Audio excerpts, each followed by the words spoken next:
SuperTalk Mississippi Media production.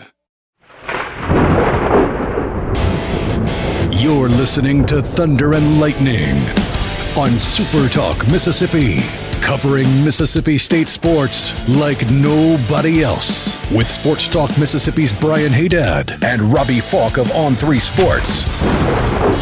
Now get ready for Thunder and Lightning. This is Thunder and Lightning here on SuperTalk Mississippi. Brian Hadad and Robbie Faulk here with you on a Thursday morning. Thanks for joining us here at supertalk.fm or wherever it is that you get podcasts from. We appreciate all you guys out there, our great listeners, especially our servicemen and women out there taking care of us. I want to thank our sponsors over at Strange Brew Coffee House and Churn and Spoon Ice Cream. Start your day the right way with a trip to the drive-thru over at Strange Brew Coffee House here in Starkville or at Brupolo over in Tupelo. It would be a little weird, Robbie, if Brupolo was in Jackson.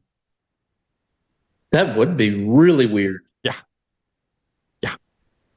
The Jackson, right? Yeah, the Jackson.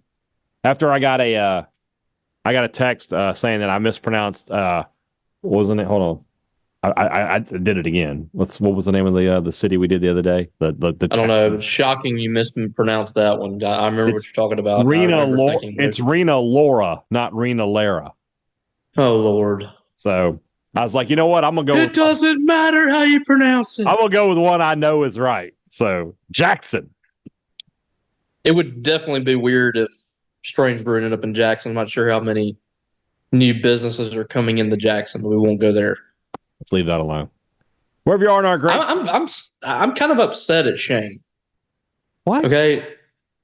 Well, we saw him the other day, brightened my day when we saw him eating lunch the other day. Mm-hmm. He, told us about this new ice cream that he'd come up with at Churn and Spoon. Yeah. And he sent us a picture last night of him eating this ice cream. And it made me angry because I didn't have any. Well, let's go get some. Well, I'm in Ackerman, basically. I mean, I'm just saying that some things are worth the drive. I don't know I don't even know if it was open at the time that he sent that. You have this Wednesday as we record. You have church this evening here in Starkville? I do. Well, then you know what to do on the way home. Yeah, I mean, I probably will. As you should. I still don't see Thunder and Lightning on the billing either. We need that. We're working on that. All right? We need that changed. We got to get it process. You just got to take your time. It'll be all right. Wherever you are in our great state, you can enjoy Strange Brew Coffee each and every morning. Just a click away, strangebrewcoffeehouse.com. Pip Printing and Signs, reliable service for every business need. Whatever role you play in your business, you can communicate with our friend Cam Baker and let him know about it and talk to him about bringing Pip Printing and Signs on. Go to their website, pipridgeland.com, and get a clearer idea of everything that they can do. I would list off everything that we would do, but then GGJJKKHHDDSYTZP would complain about the length of the ad break because it's a long list. Look at this list. Can you see this list? You can't, but Robbie can. Look how long that list is. To me, that's more reason to do it because I'm very petty. You are, so that's why we don't let you do the ad break because you would just do that. So I would just filibuster for 30 minutes and say, "Okay, that's the show for today." That's the show. Just to make a point. Remember that time Kobe had like 20 assists in a game? Yeah, because people said he wouldn't pass the ball. Yeah, that's you. You're Kobe, is what you're saying. Does that make me Shaq? Sure. All right, I can live with that. The big diesel. I can live with that. I want to be Dr. Hadad. Anyway, call my friend Cam Baker today to get your business and Pip Printing and Signs on the same page. No pun intended. 601-499-5216. When you need printing, call Pip today. College Corner, collegecornerstore.com is the place to find the maroon and white merchandise that you are looking for, and you certainly are looking for it. The season is upon us. It's time to get that new game day polo. If you haven't done it yet, now is the time. College Corner can help you with that. They've got all the great logos that you want, all the top quality polos right there. 2 locations to serve you in the Jackson area. Ridgeland by Fleet Feet, Flowood by the Half Shell, or you can shop online, collegecornerstore.com. Restaurant Tyler is Starkville's flagship restaurant for lunch, dinner, or Sunday brunch. The best meal in town is at Restaurant Tyler.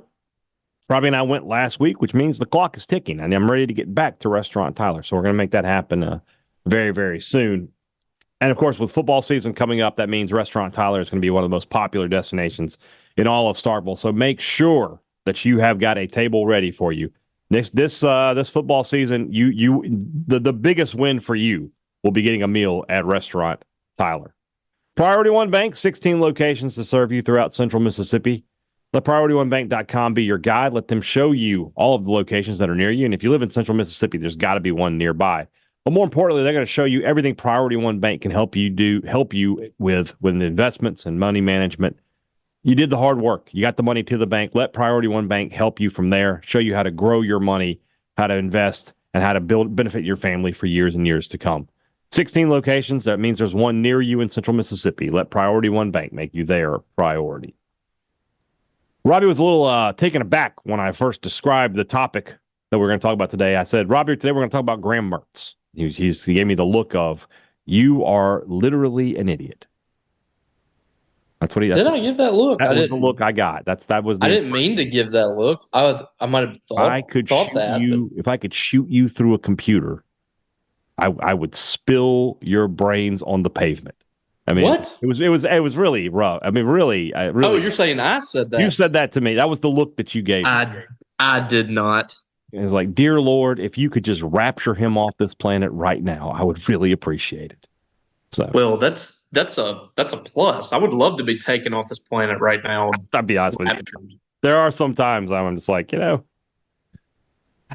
take it. But that being said, what I want to talk about is this. Last year, to me, Graham Mertz was the biggest surprise in the SEC, a quarterback that had not been overly impressive at his previous stop at Wisconsin, came to Florida, and my thought process was, this is a bad fit, bad pickup, not going to be good. And look, yeah, wins and losses, Florida did not get where they wanted to be, but that was not due to Graham Mertz. He had an outstanding season for the Gators a year ago.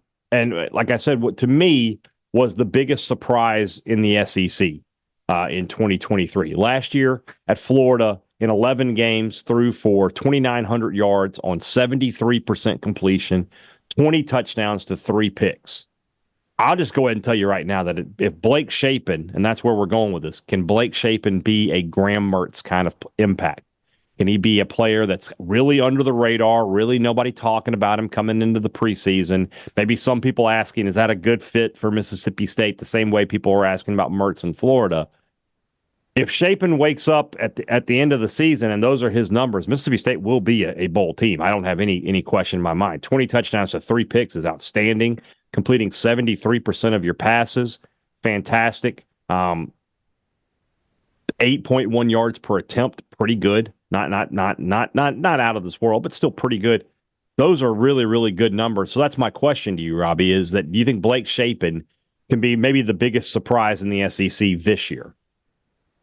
I think he can be a very big surprise in the SEC because literally no one is talking about it. Yeah. At this point. I mean, there might be a few people saying they're excited to see Jeff Lebby's offense, see what Blake Shapen can do. But if you look at all the conversation about quarterbacks, there's not a single one that includes Blake Shapen.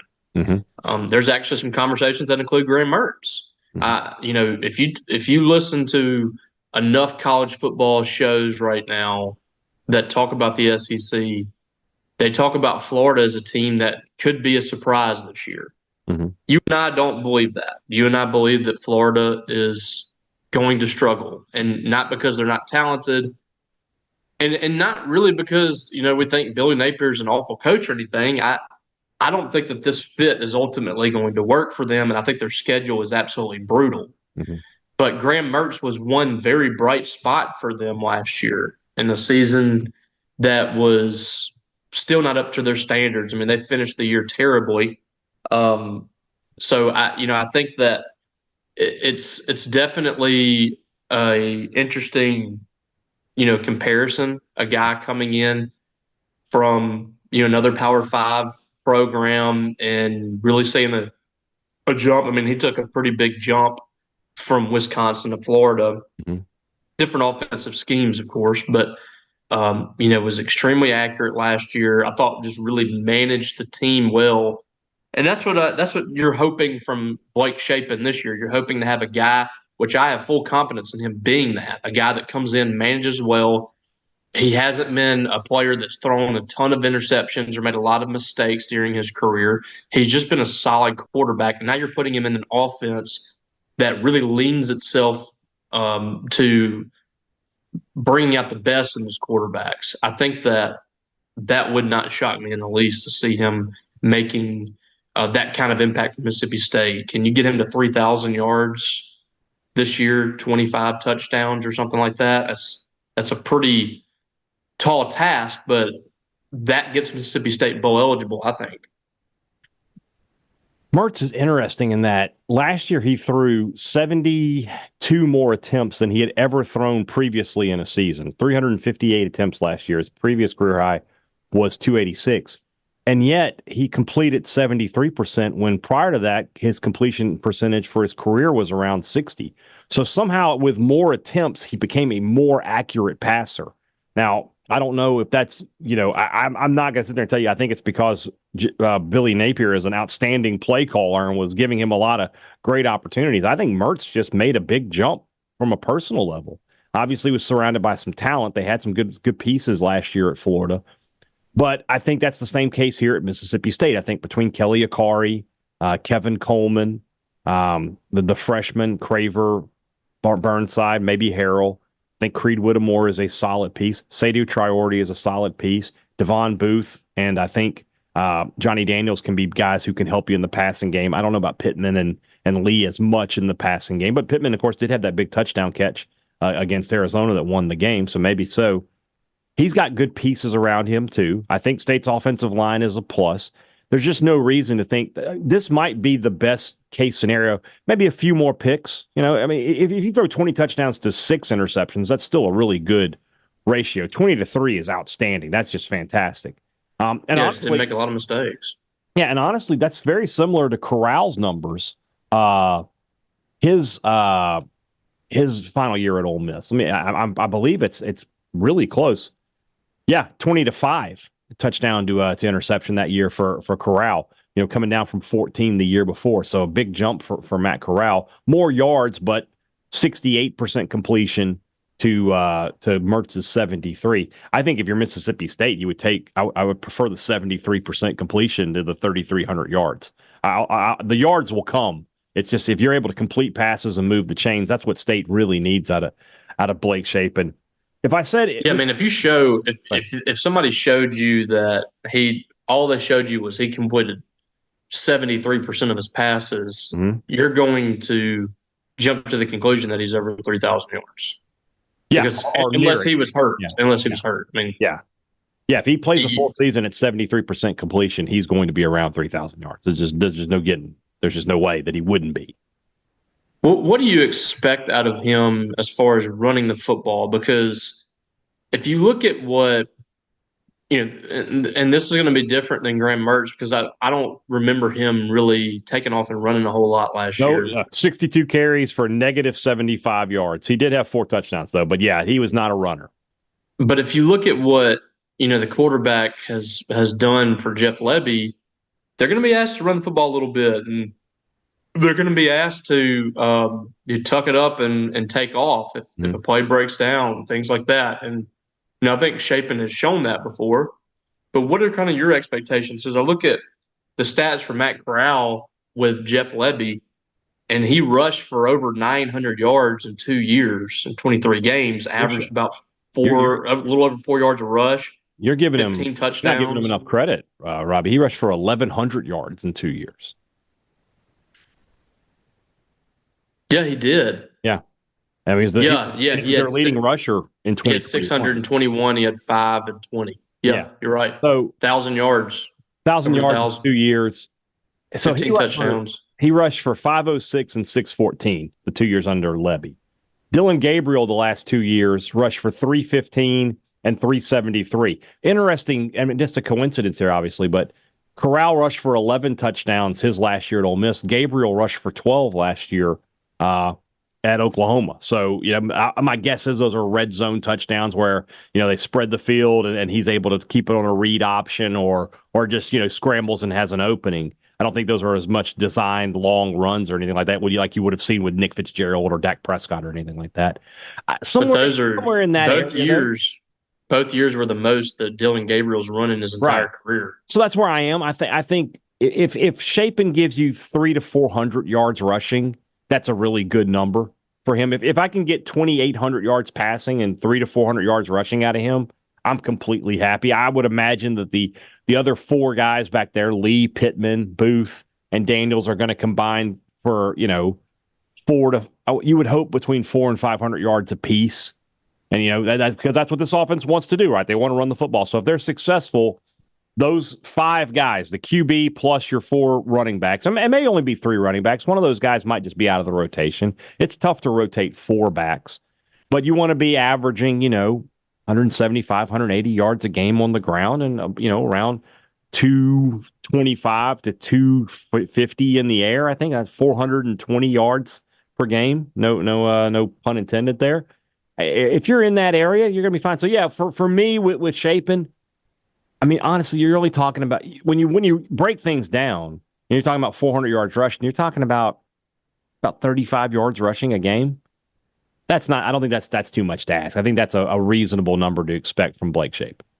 You just want to be able to be mobile, and if the opportunity arises, right, you have the ability to run. Mississippi State has not had that for the last 4 years, basically, outside of Mike Wright coming in. Yeah, they just have not they didn't have the ability to pass, so it didn't really matter. And at times didn't have the ability to run with him. I mean, It was like there were times where like, has this guy run the football before? It was kind of strange. So it's really going to be interesting to see how this unfolds for State this year, as far as what the quarterback does, what the offense looks like, because everywhere that Jeff Lebby has been, this has been a very fluid offense. It's had very few ball games where you look up and they're struggling to score or struggling to move the football. State has not had that very often.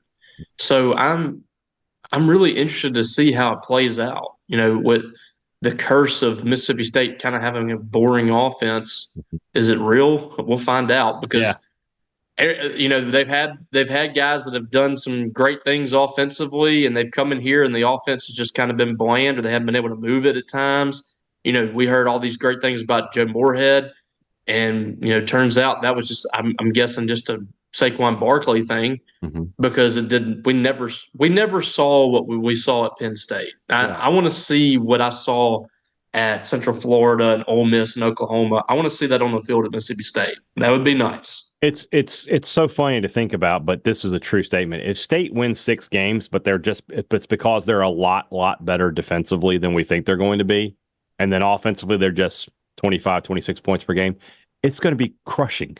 Yeah. They just cannot, for whatever reason, do it. And at that point, I think what you want is you want to look up and say, all right, we won 5 games this year, but it wasn't because of the offense. This offense looks awesome. We just got to figure the defense out. Right. Because you can go hire someone that can change your program on defense if this doesn't work. Right. You can go out there and find a defensive coordinator that can come in and handle that side of the ball. Right. If Coleman Hutzler can't do it, and a guy that's going to recruit on that side. If Jeff Lebby can't get the offense going here as a head coach, it's not going to get much better unless it's just the players. And I refuse to believe that these players can't get something going this year in year one. So it's an interesting thought process there with Shapen versus Mertz. There's going to be a player like that in the conference, a guy that nobody's really talking about this year and comes out of nowhere. And when you look at the quarterbacks, I mean, obviously people are talking about Beck and Ewers and Dart. People are talking about Nico Imamala at Tennessee. I believe I pronounced that correctly. That sounds great. Yeah, people are talking about Brady Cook. Brady Cook maybe a little underrated, but people talk about him and people know who he is. And if he has a big year, no one's taken by surprise. I think people are expecting big things from Nussmeier down at LSU. I don't know that he's going to be able to replicate what Jaden Daniels did, but they expect him to be very good down there. So I guess like your candidates for this, if Taven Green were really good at Arkansas, that would be one. Brock Vandergriff at Kentucky, but I mean, that's a guy who was a former highly recruited guy. He just got beat out by Carson Beck, who could be the first pick in the draft when we get to next spring. So I don't necessarily say that he's and also with the thing with Mertz that made him different was he was a proven commodity. You'd already seen him be a starter for 3 years at Wisconsin. So last season came out of nowhere for him. Vandergriff wouldn't count for that because you don't have any expectations for him. He's never really played. Green would be like that for Arkansas. Lenoris Sellers is another guy that's an unknown guy over at South Carolina, so you can't really put him into this discussion. Just got named starting quarterback. Yeah, which I think he was already. It was pretty much understood, but Diego Pavia at Vanderbilt is a guy who's done some things, so maybe he could be that guy. But he's at Vanderbilt, so I'm not gonna expect that from him. So yeah, I guess Shapen and Green are your guys in this discussion. Peyton Thorne, no. I just refuse to buy into that. So it's going to be one of those two guys. And, the guy who does that, his team will have a chance to go to a bowl game. The guy who doesn't, this team is going to struggle. I think it's going to be Shapen. I think Shapen will be the surprise player in the SEC this upcoming season. Hey, speaking of football, let's do a little opponent preview before we go to the break here. I talked earlier today to Brad Denny. He covers the Arizona State Sun Devils for 3TV and CBS 5 out there in Phoenix. He's also I asked him about this his podcast is SOTD podcast. Something the Devil. What do you think it is? And the O? Yeah. See, it's Speak of the Devils. And I asked him, of the devil. Why was it not Shout at the Devils? And I thought you meant it literally was something blank. No. It's Speak of the Devils. I was like, what makes sense here? No. I see where I got you. But Shout at the Devils. Shout at the Devils would have been a lot better name, I thought. But anyway, I talked to Brad earlier today about the Sun Devils, and I want to go in with Robbie a little bit because when I sat down to do a little bit of research for this interview, I did not realize what this team was a season ago. So we'll talk about that when we come back. Let's go to that interview now with Brad Denny covering Arizona State. It's always enjoyable to do an opponent preview for an opponent I myself am not overly familiar with, and that is certainly the case today when we're talking about Arizona State. Brad Denny joins us now, covers the Sun Devils for 3TV and CBS 5 out there in Phoenix, and is the host of the Speak of the Devils podcast. Did you ever think about going at Shout at the Devils? A little more hard rock. When we came up with the name like 13 years ago, honestly, it was just I Googled devil phrases, and that was the first one. It kind of made sense with the podcast theme, so we rolled with it ever since. Speak of the Devil is a good Southern phrase. We'll say it every now and then down here in the South. All right, Arizona State. In the state of Mississippi, everything is kind of viewed through the prism of the Egg Bowl, Mississippi State versus Ole Miss. I don't know if that's the same case in Arizona in the Territorial Cup, but when I look at Arizona State and I look at what Arizona was under Jed Fish, the first year, really bad. Second year, they took a nice step forward. Third year, really, really good. Is that the hope of Kenny Dillingham here, that year one was really tough, but in year two, they think they can be better? As much as it pains Sun Devil fans to think about anything Wildcat related, that's a perfect blueprint, and one I think that the Sun Devils are kind of following in the footsteps of, because the Herm Edwards era left the program relatively like a smoking crater. Obviously, the NCAA sanctions, the roster was in terrible shape, and so really last year for Kenny Dillingham was kind of a year zero, and then you throw in just like pretty much unprecedented injuries along the offensive line and quarterback. Both of those position groups just completely ravaged to the point where they actually had to run like the swinging gate offense in a win against UCLA just because they didn't have enough healthy offensive linemen. Started 5 different people at quarterback last year. So just everything that could have gone wrong last year kind of did go wrong. So it was definitely kind of added to the year zero feel. But now heading into the second year, they have a nice returning core. They've addressed some of the areas of need and really kind of bolstered the depth in the portal. Heading into the second year. So I think that, you should see kind of that Jed Fish year two kind of step forward. I'm not sure that they're, making any kind of big jumps to contend in the Big 12 as of yet, but you should see a much better football team this year for Kenny Dillingham than in his debut. This was not a good team offensively or defensively a season ago. They only averaged about 18 points per game. They gave up 32 points per game. Where do you see the bigger improvement this year for the Sun Devils? Will they be better offensively or better defensively? Oh, starting off on the offensive side, they almost have nowhere to go but up. As mentioned, they went through some pretty ridiculous injury situations on the offensive side at quarterback. By week 2 or 3, they're already down to their fourth string. They had times where they were starting a tight end and another game at running back, at quarterback, just because there were so many injuries along there. And then offensive line, they had 11 different starting combinations in 12 games. So really just kind of there's nowhere to go but up. They have bolstered the offensive line somewhat in terms of the depth. They brought in Sam Levitt from Michigan State. He just won the quarterback job. He's looked pretty good in fall camp. They have a very deep running back room that I think could potentially be pretty effective if the offensive line performs better. There's some interesting things at wide receiver.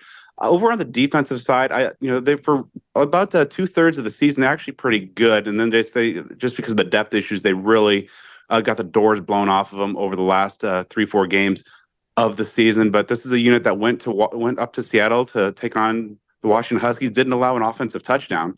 And so there's a good core there. They've bolstered some of the front six of that group. So I think the defense should be pretty solid as they were for kind of the first half last year, but the offense has nowhere to go but up. So I think you'll see the biggest improvement there, provided the offensive tackles are somewhat decent, and Sam Levitt can provide some semblance of a passing game, something that they just simply didn't have last year. Were you surprised that Levitt won that quarterback battle, or did you think Jeff Sims had a real shot there? No, I mean Sam Levitt got here in the spring, and about the last half of spring practices really took command of the job. That was one of the primary reasons that Jaden Rashada took off and transferred out of the program. Is just pretty clear that he had won the confidence of the coaching staff. Now, of course, with Rashada's departure, they needed to bring in another scholarship arm. Jeff Sims came in, and for about the first 3-4 practices, it looked like Sims might be able to give Levitt a run for his money. Both were performed pretty well, but just Levitt just kind of, after about the 5th practice or so, Levitt just continued his ascent, and Sims just really you saw those turnover issues that really has plagued his career from Georgia Tech and then Nebraska, and so it was just a matter of when, not if, Kenny was going to make the official announcement. So there might be some situational packages to take advantage of Sims' mobility, but this definitely is as the team that Sam Levitt's won over. This is a team that returns its top 2 rushers from a season ago, but its top 2 receivers from a season ago both enter the transfer portal. We'll see Elijah Badger at Florida a little later this year in Starkville. So who replaces Badger and Jalen Conyers in the passing game? Who will be the top targets for Sam Levitt? So starting out at wide receiver, Jordan Tyson, who transferred to the program before last season from Colorado, has the looks as kind of being Sam Levitt's go-to guy. They really developed a nice rapport and chemistry in spring that's really carried over. Now, a couple of years ago, his first year at Colorado, Tyson was pretty effective. In fact, he had almost 200 total yards receiving in special teams at punt return touchdown against Arizona State. So they got a firsthand look. Last year, he was making his way back from a knee injury. He's looks to be full go and really has the potential, I think, to be an effective Big 12 receiver. Switching over to tight end, that's almost a completely different room, actually entirely different in terms of the scholarship guys. They brought in Marquise Douglas from Florida State, Cameron Harpole from San Diego State. Both were pretty solid in spring, but I think that the wild card here is Shimon Mateer, who played last year at Cincinnati, had 5 touchdowns, had a cup of coffee in the spring at Colorado before coming down to Tempe. A little bit of slow start in fall camp because he was a post-spring addition, but he's really kind of turned it on. He's really kind of wrested control away, and I think he's got probably the highest ceiling of the tight end group. Had a really nice one-handed touchdown catch at a big scrimmage down here. So he's flashed some upper tier ability. Just we'll see if the consistency can be there, because this is an offense under new coordinator Marcus Arroyo that really wants to feature the tight end. So there's some talent there, but we'll see if these guys who kind of collectively haven't really yet done it on the FBS level for a sustained basis are able to find that consistency. Both of these teams, Mississippi State and Arizona State, are picked towards the bottom of their respective conferences. For Mississippi State, from our perspective over here in Starkville, it really feels like this is a game where if State doesn't win, it's going to be an incredibly long season for the Bulldogs. What is the feeling over there in Tempe about this game? You know, how big would a win would it be, and what does a loss mean if it happens that way? Yeah, this is kind of the middle part of a pretty daunting non-conference slate for the Sun Devils. It's interesting that a lot of the fan base is really thinking that this should be a team that kind of contends for bowl and that they need some of these non-conference wins to get there because their Big 12 schedule is pretty brutal. There's 5 preseason ranked Big 12 teams. ASU's got them all at some point on the schedule, so they're going to need to collect some of these wins. I think that this is a game that's going to be a nice measuring stick because, you know, an SEC team is coming to town. ASU is really kind of touted that they've increased their depth and size and just overall talent level. And so I think, you know, they start off against Wyoming, which is certainly no slouch, but I think this is going to be a real interesting measuring stick for the Devils in terms of the fan base, the staff and players to see kind of where they are in this kind of de facto year one of the overall program rebuild. I don't necessarily think that there's too much right in terms of a win or a loss, but I think it's going to be as I mentioned, a good measuring stick to kind of figure out, all right, where are we stacked up, in terms of this rebuild. They feel the talent level has risen, so this will be a good chance to see if how much credence there is to that. The most important question to wrap us up for the Bulldog fans making the trip out to Tempe, where should they eat? Oh, absolutely, the Chuck Box. It's a burger place right next to campus. It's cash only, so the heads up there. But it's one of those places that's been around for like 60 years. All around campus is brand new development and these amazing new buildings. But then there's this little like log cabin right in the middle of that, tucked away, that has been serving great burgers for decades. When my dad was a student at ASU, I mean, that's his go-to spot. And on game days, there's a big line, but it's worth the wait. It's definitely a Tempe institution. We'll have to check it out when we head out to the Valley of the Sun. Brad, Denny, thanks so much for your time, man. Really appreciate it. We'll be talking to you again in a couple of weeks when we actually are previewing this game in the regular season. So we'll talk to you in week 2, man. Appreciate you. Of course, yeah. Always great to talk ball. Thank you. So I knew this team struggled last year, Robbie. I mean, they went 3-9. It was not a great year for them. But what I didn't realize from a statistical standpoint, they averaged 18 points per game, and they gave up 32 points per game. They were one of the worst offenses and one of the worst defenses in the country. So my thought process here is that 2 things. One, if State can't win this game, bowl eligibility for me is out the window. I can't buy into the idea of State beating Florida and Arkansas and somebody else in the SEC if they can't win this game. This team, I don't care how much improved they are, they should not be able to beat Mississippi State, an SEC team.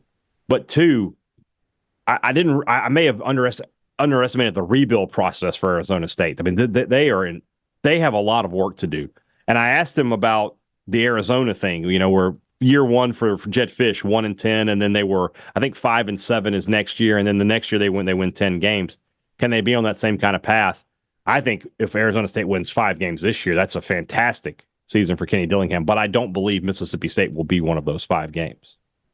Yeah, and he's still, there's still some things he's having to clean up. They had a guy, I think that he left the team earlier this week or something, and they came out and said it was a defensive back, like first or second team defensive back, and they said he was retiring from football, and his dad comes out on Twitter and says that the coaches were playing games with him. That's why he quit.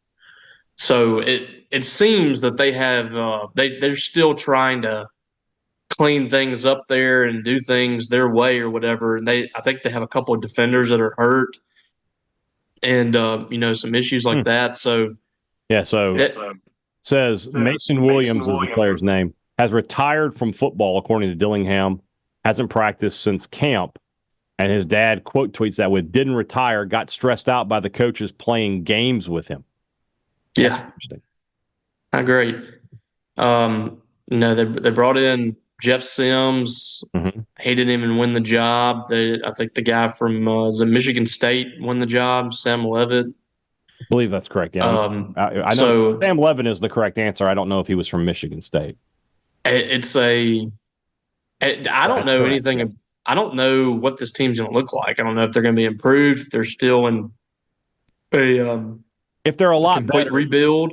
if they're a lot better, Robbie, it's because Dillingham's a really good coach. That's what it feels like at this point.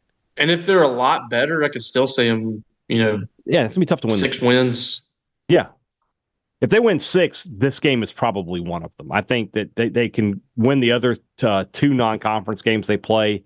And then in the Big 12, I got to look at their schedule, but do they play Colorado? Can they play Texas Tech? Maybe win those games? I don't know. I don't know the answer. They play Texas Tech. They do not play Colorado. That's tough on them. Arizona's going to be good. Yeah. They got to go. They got to play Arizona. They got UCF, Kansas State, Oklahoma State, Utah, Kansas. Maybe. So if I were to find 5 wins for this team, that doesn't include Mississippi. I mean, gosh, Robbie, they play Wyoming too. Wyoming is not a push. They even are our guy G.G. Kinney. Oh, they got to play Texas State this year. Okay, Robbie, it's 5 wins, and he's done a really good job. This is a tough schedule for Arizona State. So Mississippi State cannot slip up here. They've got to find a way to win that game and keep the early season going in their favor. They lose this game, it's going to be a long, tough year in Starkville.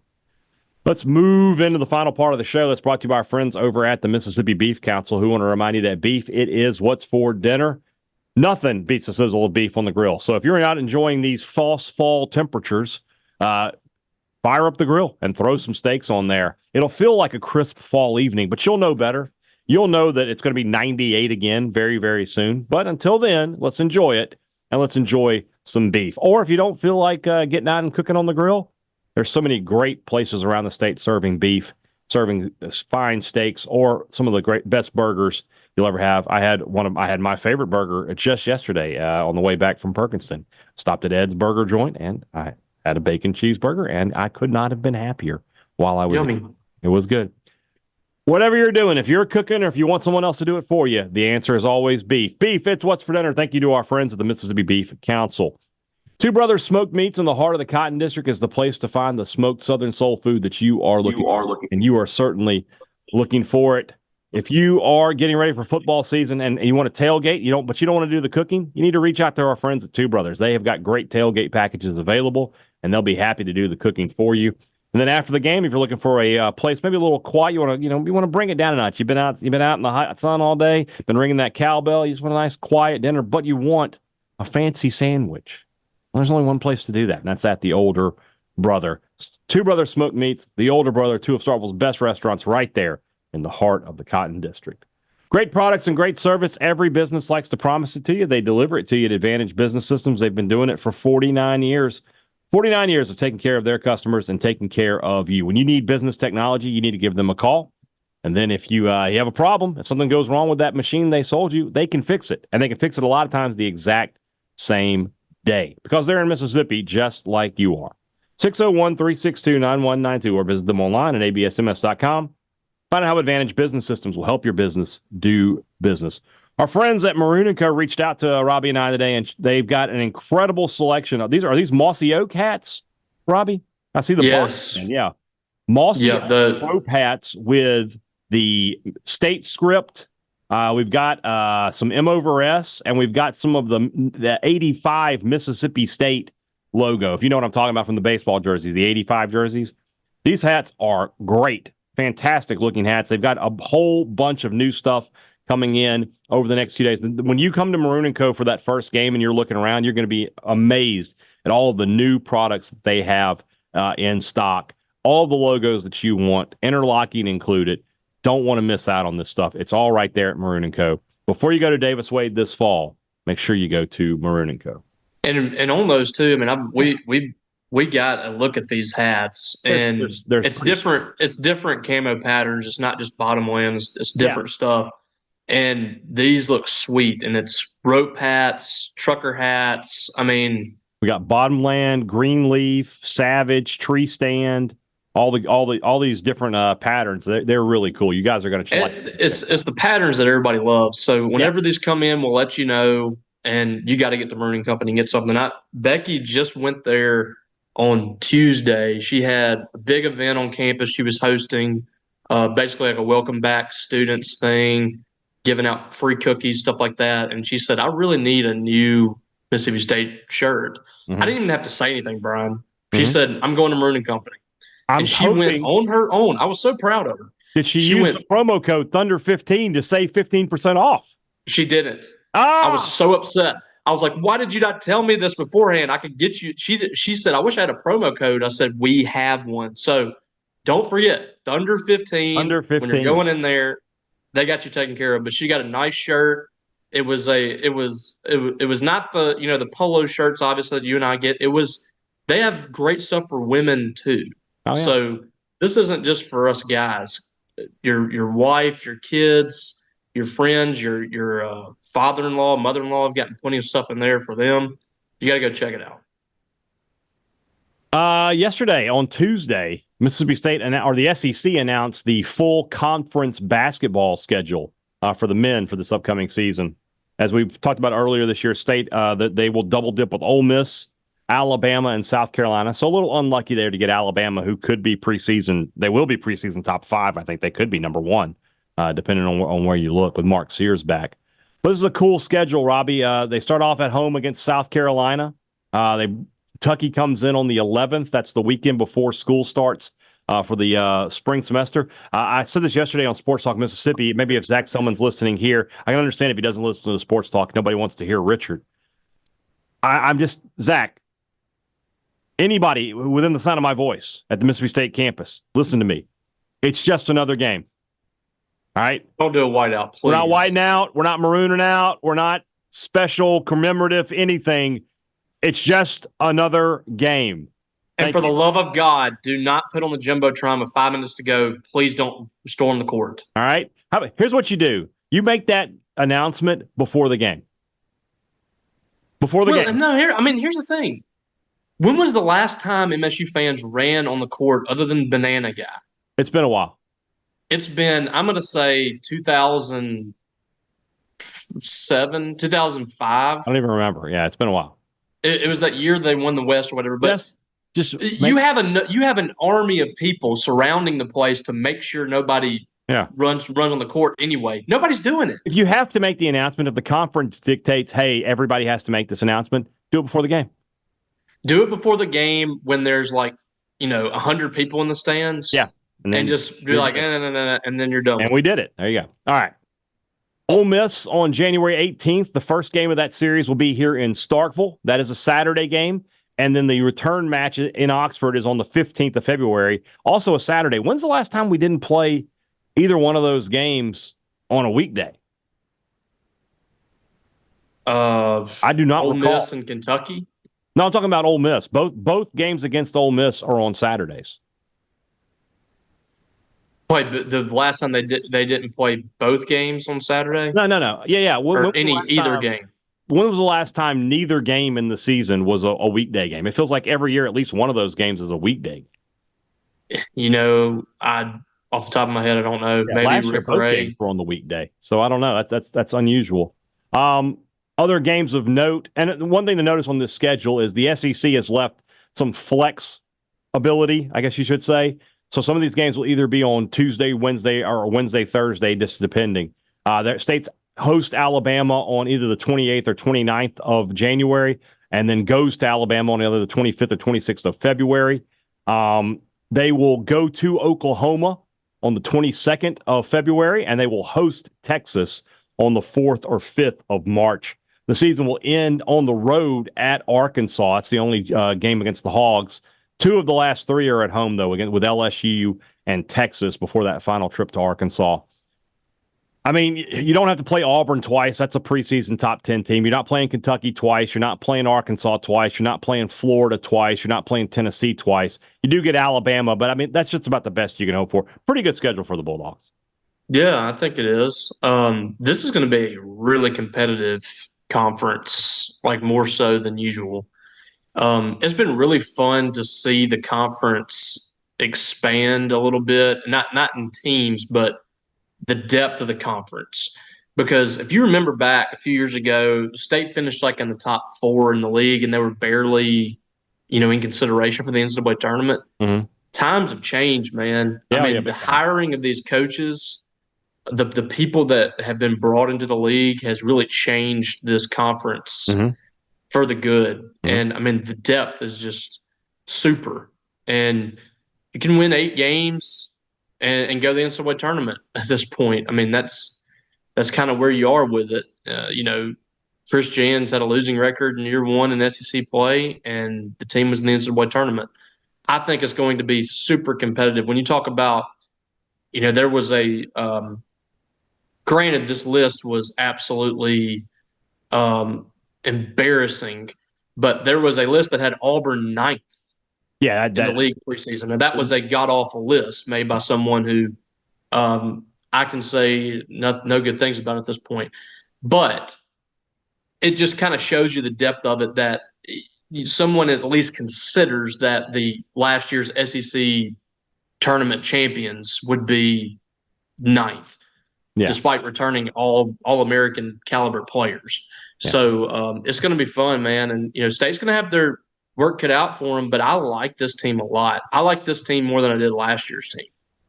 Yeah, I agree. Just the talent, the depth. It's going to be a totally different looking team, but it's going to be fun. This is going to be a really fun season. The schedule is not complete at this time as far as the non-conference goes. I think that Paul Jones reported still looking to add a couple of games, including a possible game with a Big 12 team. And times still obviously aren't set yet. I'm interested to see, there's the Tupelo game on the 14th. State at Memphis on the 21st of December. I think I will go to that game. That should be a fun one at the FedEx Forum. I don't know the last time State played Memphis in basketball outside of the NCAA tournament. Played them obviously in 2008 when Memphis. 2008 probably was it. I'm trying to think, when's the last time they played them in the regular season? And I don't remember. It's been a long time, man. A long time. So that'll be cool to play the Tigers. Did they play them in the NIT one year? Not the most recent one. Yeah. Because they lost to them in the NIT. Did Stansbury? They played them in the championship, I think, that year. But did Stansbury play them in the NIT or? I don't remember him playing Memphis. He played North Carolina. I don't remember him playing Memphis. Maybe I'm thinking about Tulsa. That Tulsa game. Yeah, they lost that game. That was the game where 0-1 hit a buzzer beater, but they waved it off. That was tough. Yeah, I don't remember the last time State played Memphis. So there you go. Real quick, I wanted to touch on the women's SEC schedule. Yeah, it's coming out as a record in 30 minutes, but I've had a look at it, and interesting enough, go ahead and put this show up right now. Yeah, interesting enough, State only plays one team twice. Is it Ole Miss? No, it's not. Really? It's Auburn. Yeah, they play Auburn twice. They do not play Ole Miss twice. They play Ole Miss. They play Ole Miss at home on January 19th. It's kind of really weird. First 5 games of the schedule. Huh. Very good home schedule. You got South Carolina. Vic Schaefer's coming to town with Texas. Oklahoma, who was the Big 12 champs last year, and Ole Miss are kind of your big home games. And Alabama's a big one too. They're going to be pretty good this year. So, the home schedule is really nice. Close the year at Auburn. They play Texas in the final regular season game. That should be – I'm interested to see what that is like with Vic Schaefer coming back to Starkville for the first time. But final game of the season is Texas? The final regular season home game. Wow. Yep. That's going to be a good atmosphere, I would think. And I don't know if they're going to – I think they might do senior night the game before because there's going to be so much going on. Mm-hmm. I just don't think they want to deal with a senior night thing. Yeah. But yeah, that's going to be on a Sunday, so that should be an interesting game. But yeah, it's last year they had three teams that they played twice, and this year they only have one. So they've cut out 2 of those.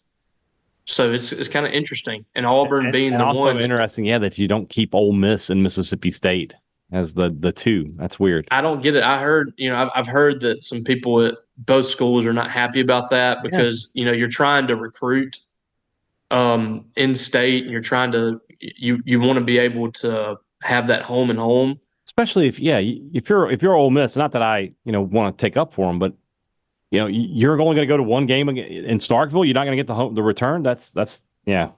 Oh, well. Interesting. Who knows? Good info there, Robbie. Appreciate that. All right, tomorrow's show, I don't know yet. We'll talk about it when it happens. We'll figure it out. We'll figure it out like we do every day. Every day. All right, guys, have a good one. We'll talk to you again tomorrow. For Robbie Faulk, I'm Brian Hager. Thanks for listening to Thunder and Lightning here on Super Talk.